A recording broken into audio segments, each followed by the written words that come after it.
এই যে পুরুষ ভাইরা, তোমাদের কি হলুদ লুঙ্গি নাই, হলুদ গেঞ্জি নাই,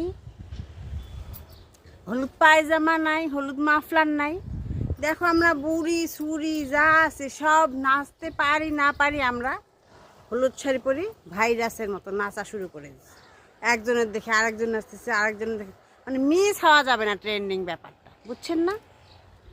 আচ্ছা আপনাদের বউরা বলে না যে এই তুমি হলুদ পরো, হলুদ লুঙ্গি পরে একটু নাচো, হলুদ গেঞ্জি পরো, হলুদ পাঞ্জাবি? হ্যাঁ, কাউকে দেখলাম না যে একটা যে নাচলো।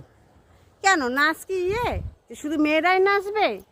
ছেলে নৃত্যশিল্পী আছে, ওদের নাচটা ইউটিউবে দেখেও তো নাচা যায় না, শুধু মেয়েদের নাচই দেখে যাবে সারা জীবন। এটা কেমন হলো? এটা কিন্তু আমার ভালো লাগে না।